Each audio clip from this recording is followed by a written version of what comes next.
Okay, so this is a bombshell that just dropped about 30 seconds ago. And here's the Woj tweet. The Nets are bringing back Kyrie Irving as a part-time player for games outside of New York. My goodness. I mean, look, the team is pretty beat up with stuff right now. You've got Harden and health and safety. They've had to go to Kessler Edwards, who's actually made some big shots for them. They've had to go to David Duke Jr., who's actually been a force on the offensive glass. They've had Kevin Durant, who's had to kind of drag him through a bunch of stuff between Blake Griffin's shooting struggles, even if he just had a big three against the Sixers last night. James Harden, of course, where one night he looks like the old Harden. Next night looks a little slow, looks a little apprehensive to drive, looks a little indecisive on should I be a shooter, should I be a passer. You might hear my phone going off with Woj notifications right now.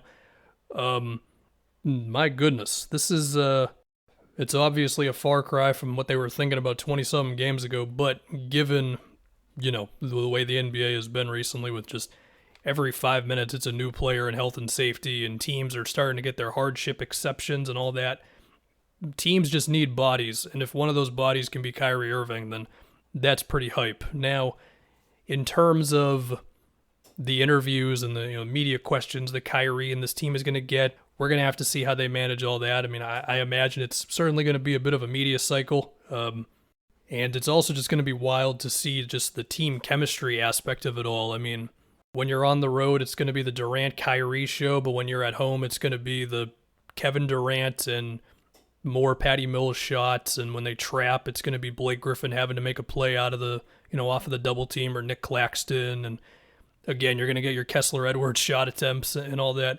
And plus Cam Thomas, who has never seen an open shot that he was not willing to take, also some not open shots as well. Of course, that's just right now. Eventually, Harden will be out of health and safety. It's certainly going to be a challenge. But, you compare the challenge of having to balance Kyrie Irving versus having to deal with Kevin Durant dropping 50 points against the Pistons for you to have a chance, and him playing 45, 46 minutes a game, because his minutes have been really high lately.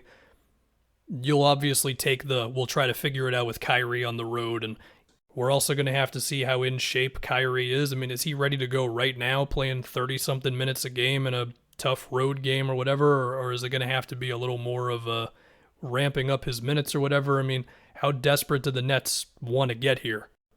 I guess you can also think about, just strictly the on-court stuff. I mean, are you now staggering Kyrie and Kevin Durant? I mean, obviously they're going to start and finish games together, but staggering them would be good. And then when Harden comes back, I guess you have more luxury there, although, again, that's only going to be for road games.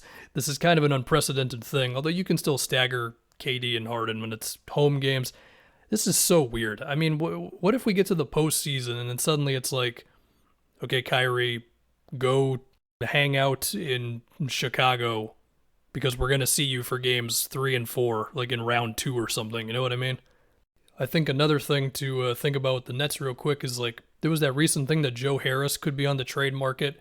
And I think that was, whether he actually gets moved or not, but the fact that that report existed at all, I think it just shows the sort of desperation or whatever that the Nets are in right now. I mean, obviously this move shows that, but the other thing is, they might look at Joe Harris as their one real trade asset and go, well, we could use a more surefire two-way big guy because, Blake is the playmaker, but his shooting has fallen off.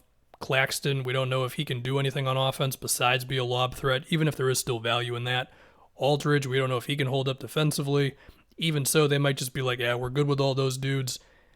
I don't know. It's kind of a weird situation the Nets are in. I think they're a confusing team that has also just been dragged by Kevin Durant, so their problems have not been as much of problems this year, but I don't know if that's sustainable. And, well, with Kyrie at least coming back for away games, assuming that he then does not test positive and then he's got to sit out time or whatever. Yeah, I don't know, man, but the NBA never quits.